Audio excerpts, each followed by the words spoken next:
এখন শুনবেন আজকের গুরুত্বপূর্ণ খবরের শিরোনাম। পাকিস্তানের সাথে যুদ্ধবিরতি চলবে জানিয়েছেন ভারতীয় সেনাবাহিনী। গাজা নিয়ে নেতানিয়াহুর সাথে আবারও ফোন আলাপ করলেন রুবিও। ইসরায়েলকে এআই সহায়তা দেওয়ার কথা স্বীকার করল মাইক্রোসফট। তাইওয়ান ঘিরে চীনের সামরিক মহড়া বৃদ্ধি। শীর্ষ সম্মেলনে গাজা পুনর্গঠনের তহবিল আহ্বান আরব লীগের। যুক্তরাষ্ট্রের টর্নেডোর তাণ্ডবে মৃত্যুর সংখ্যা বেড়ে ২৭। পাকিস্তানের সাথে যুদ্ধবিরতি চলবে জানিয়েছেন ভারতীয় সেনাবাহিনী। ভারতের সেনাবাহিনী জানিয়েছে পাকিস্তানের সাথে যুদ্ধবিরতি অব্যাহত থাকবে। একই সাথে ভারতীয় সেনাবাহিনী আরও জানিয়েছে প্রতিবেশী দুই দেশের মধ্যকার যুদ্ধবিরতির মেয়াদের কোনো নির্দিষ্ট সময়সীমা নেই। রোববার ১৮ মে সংশ্লিষ্ট সূত্রের উদ্ধৃতি দিয়ে ভারতীয় গণমাধ্যম টাইমস অফ ইন্ডিয়ার সূত্রে এ তথ্য জানিয়েছে বাসস। এদিকে একজন সেনা কর্মকর্তার উদ্ধৃতি দিয়ে ভারতের আরেক সংবাদ মাধ্যম এনডিটিভি জানিয়েছে ভারত ও পাকিস্তানের মধ্যে যুদ্ধবিরতি অব্যাহত থাকবে। পাকিস্তানের সাথে যুদ্ধবিরতি অস্থায়ী ছিল এবং আজই যুদ্ধবিরতি চুক্তির মেয়াদ শেষ হবে এমন ধারণা উড়িয়ে দিয়ে ওই কর্মকর্তা বলেছেন নয়াদিল্লি ও ইসলামাবাদের DGMO director general military operations আলাপচারিতায় যে সিদ্ধান্ত নেওয়া হয়েছে তার কোনো নির্দিষ্ট মেয়াদ নেই। ভারতের গণমাধ্যমগুলো বলেছে রোববার ভারত ও পাকিস্তানের ডিজিএমওদের মধ্যে কোনো আলোচনা হওয়ার সময়সূচি নির্ধারিত ছিল না। এর আগে সংশ্লিষ্ট সূত্রের বরাত দিয়ে শুক্রবার ভারতীয় সংবাদ মাধ্যমগুলো জানিয়েছিল ভারত ও পাকিস্তানের মধ্যে যুদ্ধবিরতি ১৮ মে পর্যন্ত বাড়ানো হয়েছে। গত ১০ মে মার্কিন প্রেসিডেন্ট ডোনাল্ড ট্রাম্প তার মালিকানাধীন সামাজিক যোগাযোগ মাধ্যম ট্রুথ সোশ্যালে দেয়া এক পোস্টে ভারত ও পাকিস্তান পূর্ণ ও তাৎক্ষণিক যুদ্ধবিরতিতে সম্মত হয়েছে বলে জানান। গাজা নিয়ে নেতানিয়াহুর সাথে আবারও ফোন আলাপ করলেন রুবিও। গাজায় ইসরায়েলি সেনাবাহিনী নতুন করে তীব্র হামলা শুরুর পর মার্কিন পররাষ্ট্রমন্ত্রী মার্কো রুবিও শনিবার ইসরায়েলি প্রধানমন্ত্রী বেনিয়ামিন নেতানিয়াহুর সাথে আবারও টেলিফোনে কথা বলেছেন বলে জানিয়েছেন তার মুখপাত্র। ওয়াশিংটন থেকে এএফপি জানিয়েছে যে ৩ দিনের ব্যবধানে এটি ছিল দুজনের মধ্যে দ্বিতীয় ফোন আলাপ। ঢাকার সব বন্দীদের মুক্তি নিশ্চিত করার যৌথ প্রচেষ্টা নিয়ে রুবিও এবং নেতানিয়াহু আলোচনা করেছেন। নতুন করে এমন এক সময় ইসরায়েলের এক আক্রমণ শুরু হয়েছে যখন গাজার অবনতিশীল মানবিক পরিস্থিতি নিয়ে আন্তর্জাতিক উদ্বেগ ক্রমে বাড়ছে। সেখানে ইসরায়েলি অবরোধের কারণে এখনও ত্রাণ সহায়তা প্রবেশে বাধা সৃষ্টি হচ্ছে।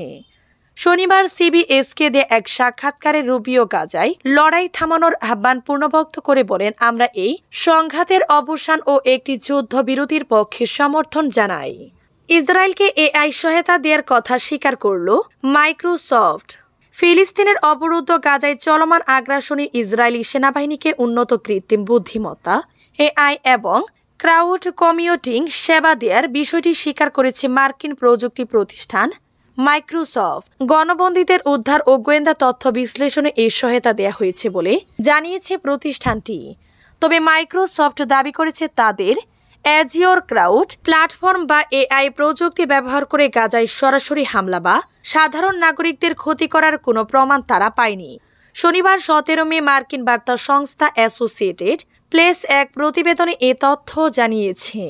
মাইক্রোসফটের কর্পোরেট ওয়েবসাইটে একটি স্বাক্ষরবিহীন ব্লগ পোস্টে এ তথ্য জানানো হয়। এটি সম্ভবত প্রতিষ্ঠানটির পক্ষ থেকে প্রথমবারের মতো প্রকাশ্যে স্বীকারোক্তি যে গাজা যুদ্ধে তারা ইসরায়েলি প্রতিরক্ষা মন্ত্রণালয়ের সাথে ঘনিষ্ঠভাবে কাজ করছে। এই স্বীকারোক্তির প্রায় ৩ মাস আগে অ্যাসোসিয়েটেড প্রেসের এক অনুষ্ঠান প্রতিবেদনে উঠে আসে। ২০২৩ সালে ৭ অক্টোবর হামাসের হামলার পর ইসরায়েলি সেনাবাহিনী বেসরকারি এআই প্রযুক্তির ব্যবহার ২০০ গুণ বাড়িয়েছে এবং এতে মাইক্রোসফটের গুরুত্বপূর্ণ ভূমিকা ছিল। ওই প্রতিবেদনে বলা হয়েছিল গোয়েন্দা নজরদারির মাধ্যমে সংগৃহীত তথ্য অনুবাদ, বিশ্লেষণ ও যাচাই করার কাজে অ্যাজিওর ব্যবহার করা হতো। তাইওয়ান ঘিরে চীনের সামরিক মহড়া বৃদ্ধি। তাইওয়ানের প্রতিরক্ষা মন্ত্রণালয় জানিয়েছে তারা চীনের ৩৫টি সামরিক বিমান, ৮টি নৌবাহিনীর জাহাজ ও ২টি সরকারি জাহাজ তাইওয়ানের পাশাপাশি শনাক্ত করেছে। তাইওয়ানের আশেপাশে শনাক্ত করেছে। এর মধ্যে ২৫টি বিমান তাইওয়ান প্রণালীর মধ্যরেখা অতিক্রম করে তাইওয়ানের উত্তর ও দক্ষিণ পশ্চিম এয়ার ডিফেন্স আইডেন্টিফিকেশন জোনে এডিআইজেড প্রবেশ করেছে। গত বৃহস্পতিবার 14 মে তারা এই তথ্য জানিয়েছে। এর আগের দিনও 31টি চীনা বিমান এবং 7টি যুদ্ধজাহাজ তাইওয়ানের সীমানায় প্রবেশ করেছিল। এসব ঘটনাকে তাইওয়ান নিয়মিত পর্যবেক্ষণ করেছে এবং উপযুক্ত প্রতিক্রিয়া দিচ্ছে। চীন একই দিনে 14 মে জিচাং স্যাটেলাইট উৎক্ষেপণ কেন্দ্র থেকে স্যাটেলাইট উৎক্ষেপণ করে। এই উৎক্ষেপণের পথ তাইওয়ানের মধ্য অঞ্চল অতিক্রম করে পশ্চিম প্রশান্ত মহাসাগরের দিকে যায়। তাইওয়ানের প্রতিরক্ষা মন্ত্রণালয় জানিয়েছে উৎক্ষেপণ উচ্চ মাত্রার ছিল এবং তাইওয়ানের জন্য কোনো সরাসরি হুমকি তৈরি হয়নি, তবে তারা পরিস্থিতি পর্যবেক্ষণ করেছে। শীর্ষ সম্মেলনে গাজা পূর্ণ ঘটনে তহবিল আহ্বান আরব লীগের। মার্কিন প্রেসিডেন্ট ডোনাল্ড ট্রাম্প ফিলিস্তিনি ভূখণ্ড দখলের প্রস্তাব পুনর্ব্যক্ত করার পর আরব নেতারা গাজা পুনর্গঠনের জন্য আন্তর্জাতিক তহবিলের আহ্বান জানিয়েছেন। শনিবার বাগদাদে অনুষ্ঠিত আরব লীগের শীর্ষ সম্মেলনে বলা হয়, গাজা পুনর্গঠন পরিকল্পনার সমর্থনে দেশ ও আন্তর্জাতিক আর্থিক প্রতিষ্ঠানগুলোকে দ্রুত আর্থিক সহায়তা দিতে হবে। ইরাকের প্রধানমন্ত্রী মোহাম্মদ শিয়া আল সুদানি উদ্বোধনী ভাষণে বলেন, গাজায় চলমান গণহত্যা ইতিহাসের সবচেয়ে জঘন্য পর্যায়ে পৌঁছেছে।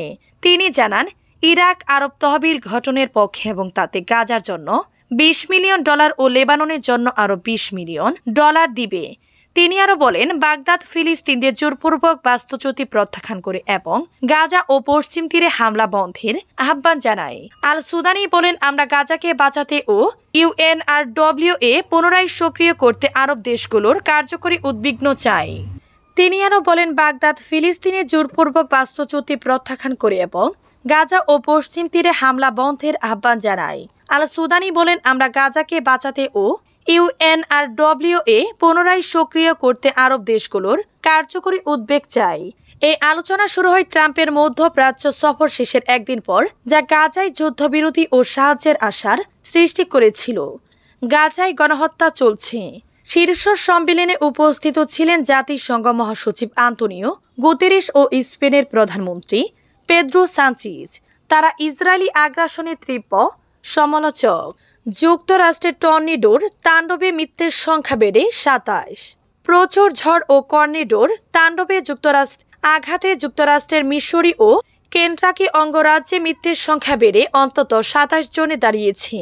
মার্কিন সংবাদ মাধ্যম ABC নিউজ এ তথ্য নিশ্চিত করেছে।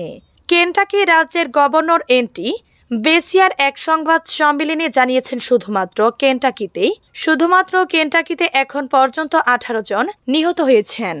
গভর্নর বেসিয়ার বলেন, গভীর রাতে আবাসিক এলাকায় আঘাত এনেছে টর্নেডোটি।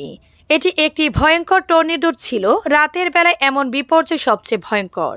কেন্টাকির লন্ডন শহরের বাসিন্দা ক্রিস্টেন্ট মোসলি জানান, আমার বাড়ি কোনোমতে রক্ষা পেয়েছে, কিন্তু আশপাশের অনেকের ঘর বাড়ি পুরোপুরি ধ্বংস হয়েছে। এটা ভাষায় প্রকাশ করা কঠিন কতটা হৃদয় বিদারক দৃশ্য। অন্যদিকে মিসৌরি রাজ্যের সেন্ট লুইস এলাকায় 5 জনের মৃত্যু হয়েছে বলে জানিয়েছেন শহরটির